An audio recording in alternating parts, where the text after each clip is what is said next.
Hola, ¿qué tal, amables televidentes del Canal 2? Bienvenidos a una nueva emisión de nuestra agenda, de este espacio donde solemos contar esas historias relevantes, esas historias que construyen país, esas historias ocultas en el pasado y que valen la pena rescatar, que valen la pena resaltar o que valen la pena recordar acá en este espacio de nuestra agenda. Bueno, hoy tenemos un invitado realmente muy especial, fue vocero en Diálogos de Paz en 2 ocasiones, fue candidato a la Asamblea Nacional Constituyente del 91 y además fue concejal de Cali. Se trata nada más y nada menos que Fabio Hipólito Mariño.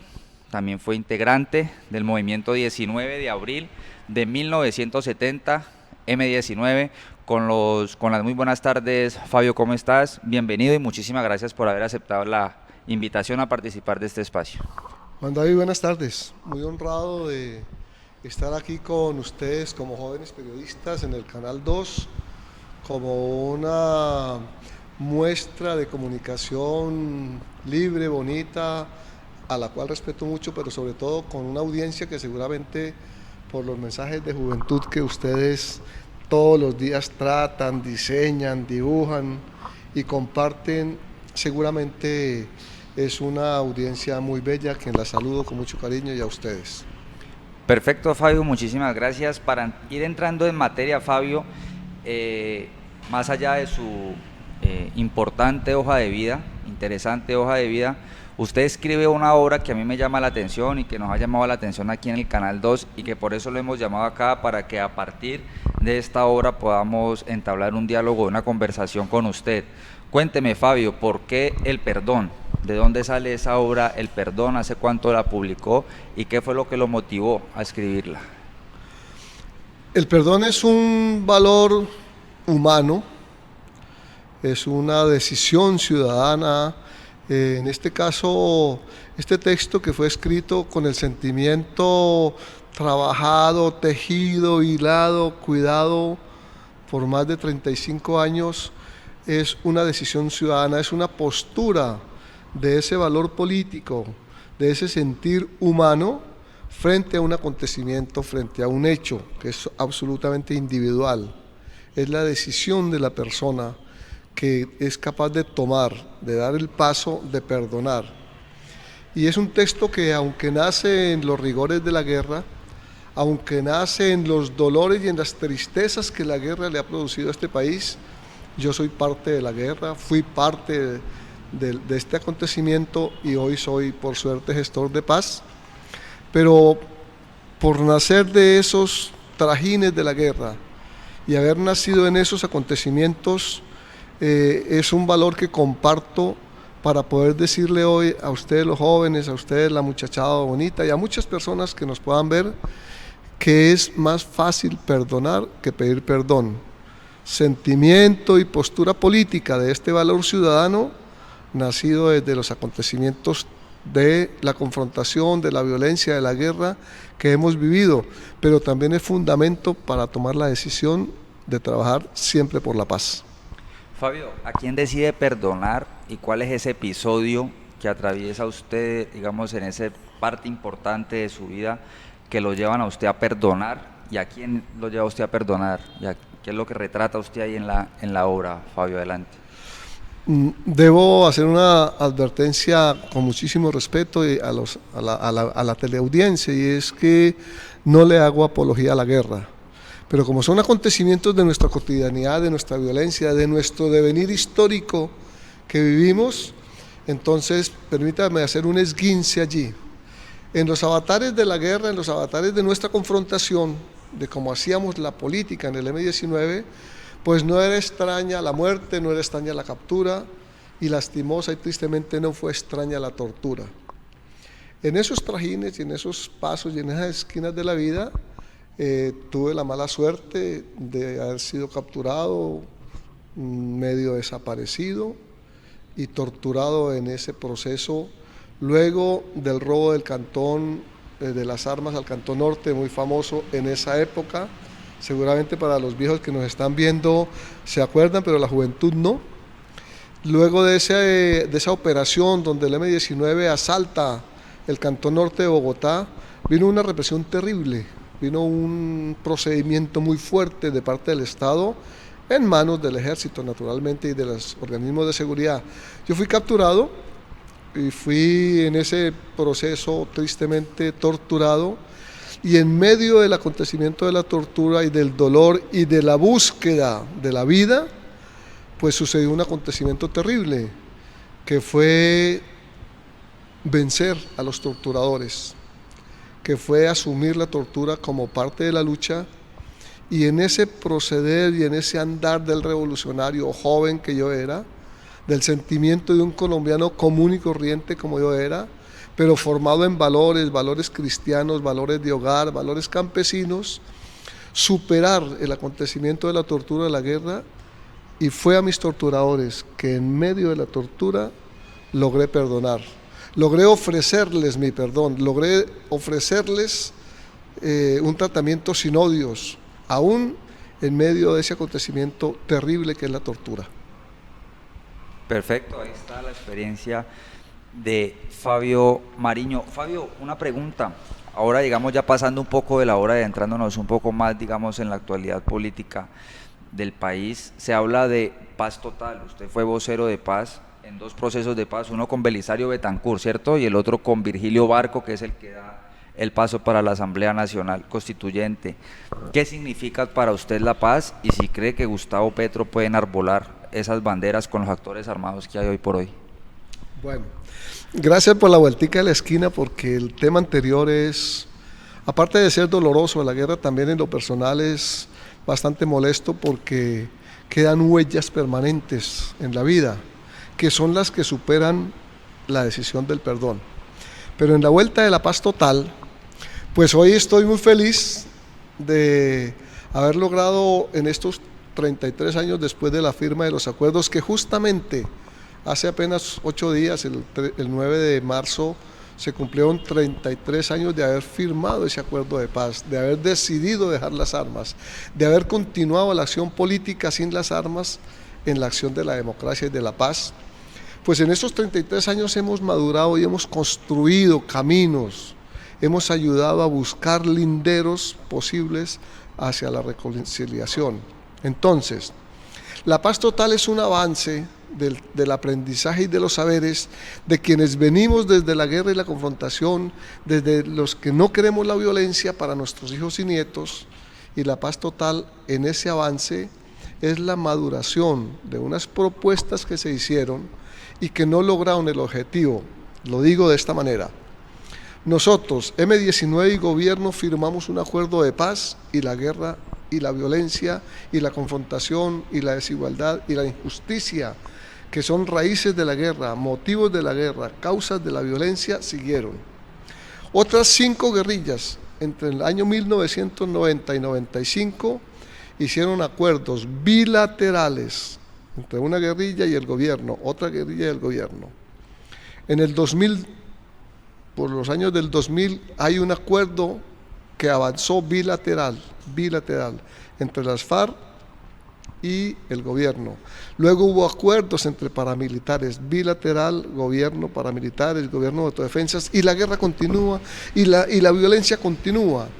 Ahora que llega la propuesta del cambio y que llega la posibilidad que desde el gobierno podamos desarrollar una agenda de país, una agenda de nación, una agenda de ciudadanía, una agenda de futuro, creemos que la paz total debe avanzar de lo bilateral, lo de 2 fuerzas, gobierno y guerrilla, o gobierno paramilitares o gobierno de disidencias, a una paz total entre todos.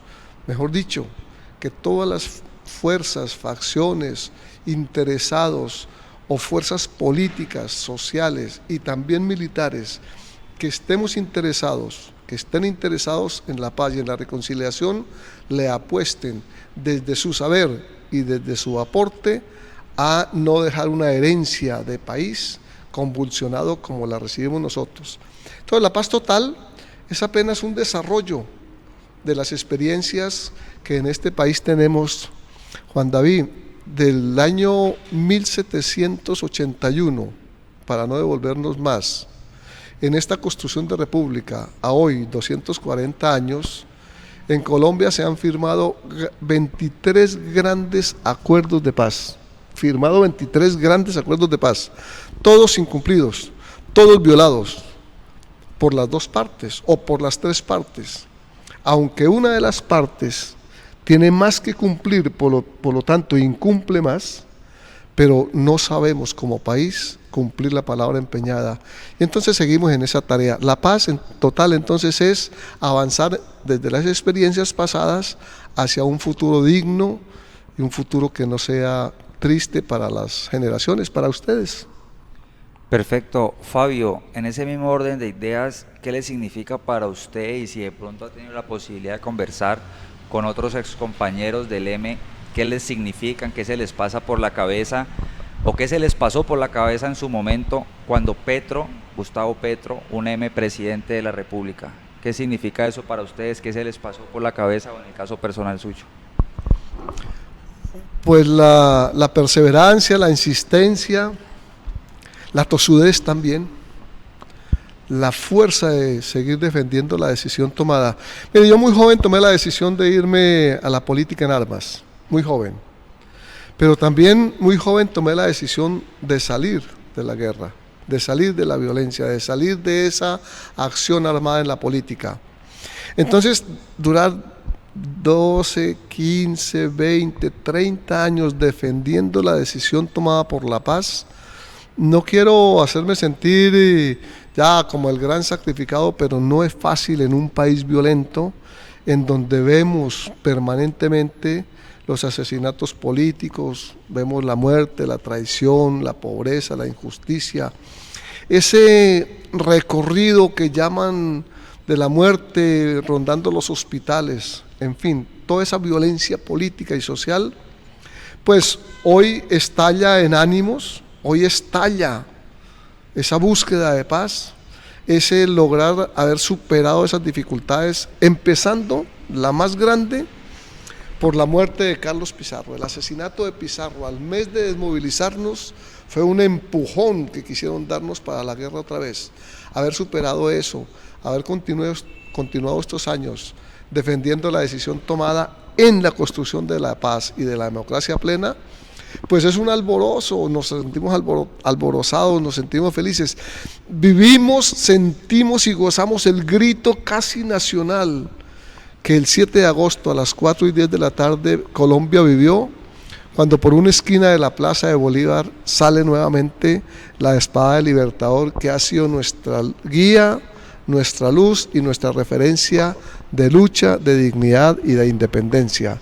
Ahí está, en ese grito, en ese alborozado sentimiento, se refleja lo que sentimos el 19 de junio a las 5:47 de la tarde, cuando la registraduría ya confirma que Gustavo Petro y la historia que él representa, y los muertos que él representa, y los vivos que él representa en el M-19 y en todo el país, logramos avanzar un poquitico hacia la construcción de ese mandato que con Pizarro firmamos hace 33 años, que fue construir la democracia plena y hacer por la paz hasta lo imposible.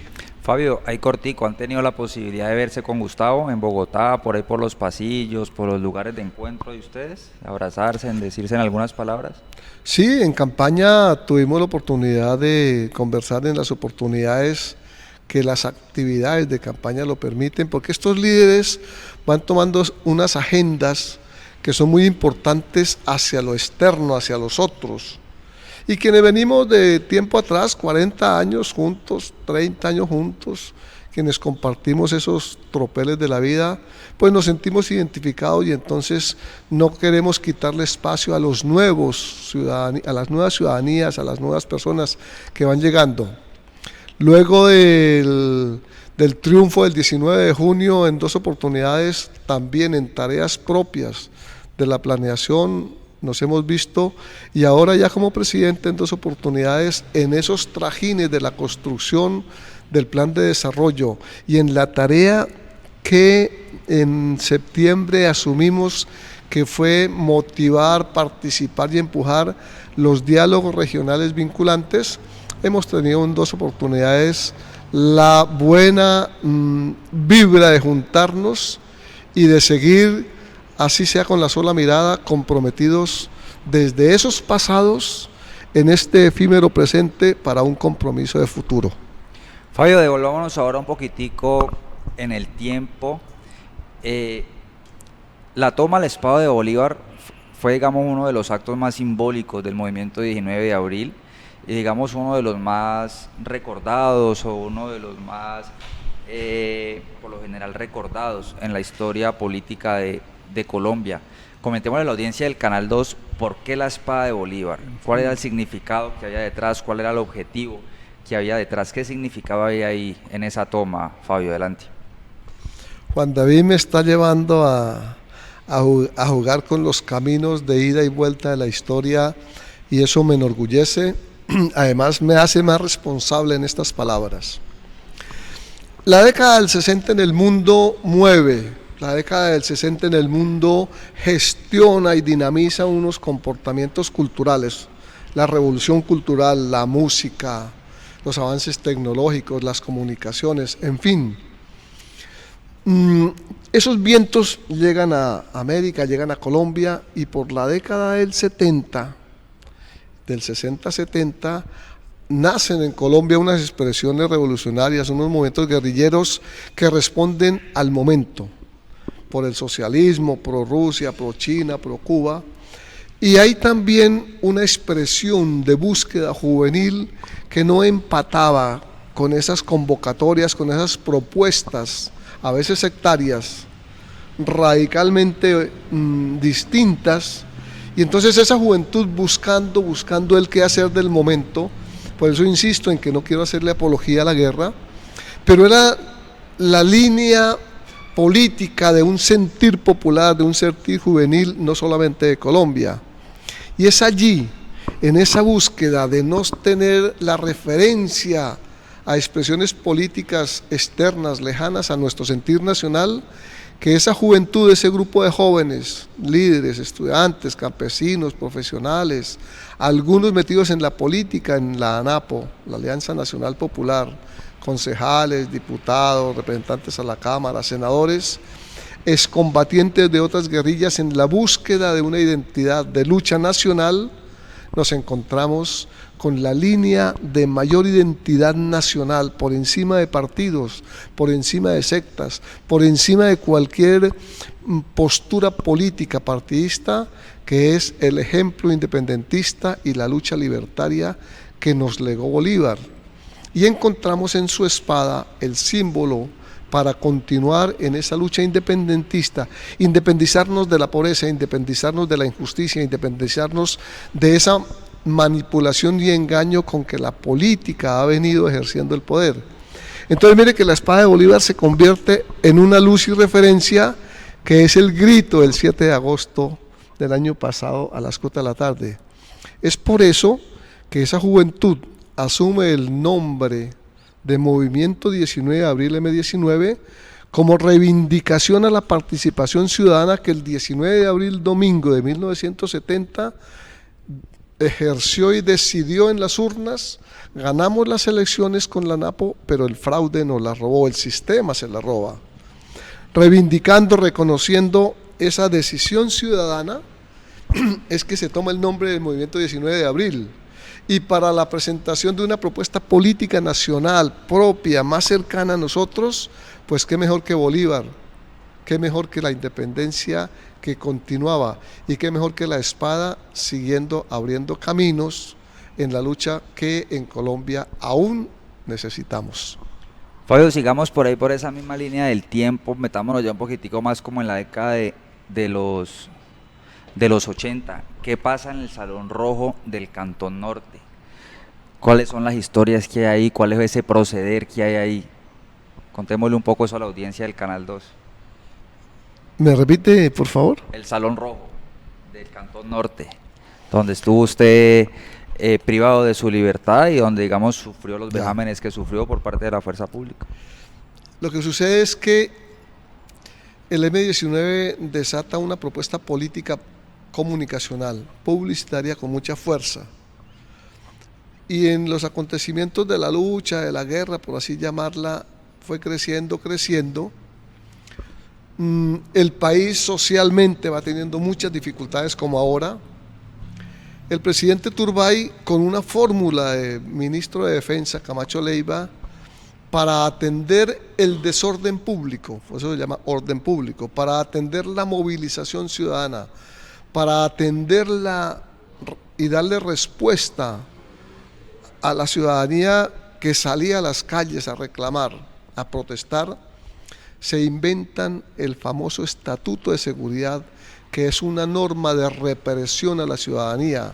Y entre otras cosas, en alguna parte de esa norma y de la política del presidente Turbay represiva a todo, no solamente a la guerrilla, entonces decía que ante la inseguridad ciudadana el pueblo tenía que armarse. Y la consigna del M-19 era con el pueblo con las armas al poder. Esas líneas políticas de nuestro accionar, la irreverencia del M-19, pues les lleva a buscar algo en la misma línea que ese presidente decía, si el pueblo se arme ante la inseguridad. Y el M-19 hace un túnel, entra al Cantón Norte de Bogotá, entra a las instalaciones del Cantón Norte y en una gran bodega que parecía una ballena azul, nombre de un libro sobre ese tema, en esa gran bodega había armas y dicen que salieron más de 6.000 armas el 31 de diciembre y 1 de enero entre el 79 y el 80. Esa acción genera una reacción de parte del gobierno, del Estado y principalmente las Fuerzas Armadas, y entonces se genera allá en el Cantón Norte todo un acontecimiento de captura, de tortura, de represión y de muerte. Esa es la historia triste que me lleva luego al libro del perdón. Perfecto, Fabio. Esa es la historia y digamos aquella parte de su historia clave que lo lleva a escribir la obra El Perdón. Gustavo Petro, cuando llega a la presidencia, habla del perdón social. ¿Se recoge usted en esta categoría? ¿Cree que de pronto necesitamos como sociedad perdonar al opresor, perdonar al enemigo, perdonar al causante de esta pobreza, de esta desigualdad social estructural para avanzar como sociedad? Fabio, ¿ese es el mensaje?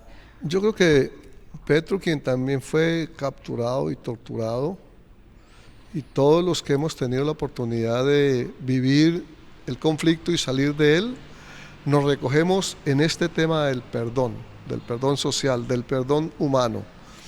Yo insisto que en el texto y en la narrativa que me llevó a tramitarla en mi sentimiento, a tramitarla, a tejerla en mi vivir, más de 35 años, de la experiencia de esa situación, para llegar a contarla con el cuidado de no hacerle apología a las armas y llegar a la conclusión que el perdón es más fácil darlo que pedirlo, nos recogemos todos los que hemos estado de alguna manera vinculados al conflicto.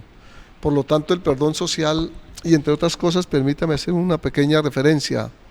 En esta segunda edición del texto, los editores tuvieron a bien que como epílogo publicásemos en este texto, en este libro, la propuesta en borrador que en campaña a la presidencia con el presidente Petro hoy y Francia Márquez, vicepresidenta, trabajamos como propuesta de paz que hoy se llama Paz Total, en donde exponemos lo que decía antes: si la bilateralidad no ha dado resultados, hay que hacer una multilateralidad en la convocatoria.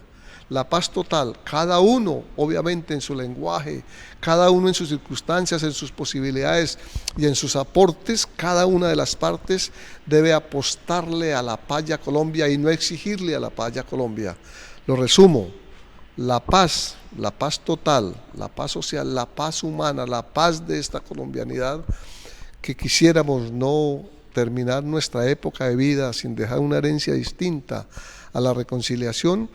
Esa paz total exige que hoy el ELN no le pida a Colombia, sino le ofrezca a Colombia. Que hoy las autodefensas no le exijan a Colombia, sino le ofrezcan a Colombia. Que hoy las disidencias de las FARC y los otros grupos que se arman y los otros sectores de colombianos que se arman en la violencia para hacerse sentir o para hacer sus negocios, no le pidan a la colombianidad que no estamos en guerra, sino le ofrezcan a Colombia. Entonces es más lo que esperamos que esos grupos le den a Colombia que lo que Colombia debe ofrecerles. Perfecto, Fabio, ya estamos llegando sobre el final de este espacio. No antes, me gustaría, digamos, también preguntarle, es una duda también muy a nivel personal, ¿cuál, digamos, era esa naturaleza del M, digamos, por qué, digamos, el hecho de ser una guerrilla urbana y, digamos, no responder por lo general a las guerrillas de los 60, que por lo general eran más rurales, más campesinas? ¿Cuál era esa naturaleza, ese carácter, eso que diferenciaba al M de pronto de otros grupos subversivos o de otros grupos guerrilleros en el momento? Yo creo que el momento histórico de la década del 70 en el mundo, los vientos culturales de la revolución que llegan, los vientos, los cambios que ahora hablamos, tocan la epidermis de nuestra sociedad, tocan el sentimiento de esa juventud rebelde, bonita, airosa, pero también responsable con un futuro. Futuro que no lo teníamos muy seguro porque a la vuelta de la esquina seguramente se acababa ese presente. Pero es allí donde está la clave, a mi modo de ver, de cómo el M-19 también tuvo que exigirse para entender en qué país vivía, en qué país luchaba, en qué país proponía, y ahí llega Macondo. Todos ustedes deben saber, o mejor, ojalá lo puedan saber, que ese Macondo y ese García Márquez fue acusado de ser del M-19, y era muy sencillo, y creo que esta anécdota sirve para la respuesta. A muchos compañeras y compañeros que capturaban en esa época, les encontraban un libro de García Márquez, a tal punto que fue siempre visible la presencia de García Márquez, hasta que al fin se supo de su vinculación y sus relaciones como militante del M-19, porque militante del M-19, y ahí está la clave, no era estar en armas, sino era ayudar a construir un pensamiento político de cambio, de justicia, de reconciliación, que a algunos nos tocó hacerlo en las armas, pero que a Colombia le interesaba más que fuera desde la construcción de la democracia plena y desde ese diálogo nacional que Bateman, el fundador principal del M-19, logró establecer como una referencia de un sinónimo, de decir que entre todos nosotros podríamos arreglar esto si lo entendíamos como un sancocho nacional, en donde cada uno pone una parte, en donde el sabor final es la construcción de esa política. Entonces, esa epidermis, esa línea delgada del pensamiento político del M-19 no era más que la búsqueda del entendimiento de qué país somos y qué país queríamos ser y de dónde veníamos. Perfecto, Fabio, muchísimas gracias, enriquecedoras palabras. Ahí está el mensaje de diálogo, de paz, de reconciliación de quien fuese en su momento de la comandancia del M-19. Fabio, un último mensaje para la audiencia del Canal 2, de despedida, el mensaje que le quieras dar y sobre todo la invitación para adquirir tu obra. ¿Dónde la pueden adquirir? ¿En qué librerías? ¿Hasta cuándo? Adelante, Fabio. Muchas gracias y me siento muy honrado, claro, Canal 2, amigos desde hace mucho tiempo, seguramente la audiencia, con todo el respeto y el cariño, ofrecerles unas palabras que son el compromiso de mi vida. Dejaré una notica en producción para que una distribuidora, que aunque está el libro en las librerías, le hago honor a una distribuidora que en pandemia se encargó de poner el libro, la primera edición que se agotó con el escándalo de la paz social, y esta distribuidora se compromete a llevarlo a cada casa. Pero en el compromiso de vida, en el compromiso de tener todos los días que pensar en que no fue en vano la lucha, en que vale la pena luchar por los sueños, tener consecuencia con los cambios y ser capaz de cambiar, permítame terminar con estas palabras que están al final del libro. Ofrezco mi corazón como un territorio lejano, despejado de violencias, como un rinconcito libre de odios y de resentimientos. Ofrezco mi vida como una vereda lejana a los rencores y la entrego con amor. Igual que con el amor cuida un campesino su labranza cuando la prepara para la gran cosecha de la paz. Muchas gracias a ustedes los jóvenes periodistas, a Canal 2 y a todos los que tienen la oportunidad de escucharnos y de vernos y decirles que seguimos haciendo por la paz hasta lo imposible. Muchas gracias. Muchísimas gracias a usted, Fabio Hipólito Mariño, aquí en nuestra agenda de el Canal 2, el canal de nuestra gente. Entonces ahí está la invitación para que puedan conocer toda esta historia de paz, de diálogo, de amor, de lucha, de quien ofrendó su vida por ver un país próspero, un país mejor y un país en paz. Este ha sido Fabio Mariño, aquí en nuestra agenda del Canal 2, el canal de nuestra gente. Que tengan un excelente fin de semana y hasta el próximo fin de semana en una de estas historias aquí en nuestra agenda. Buen día.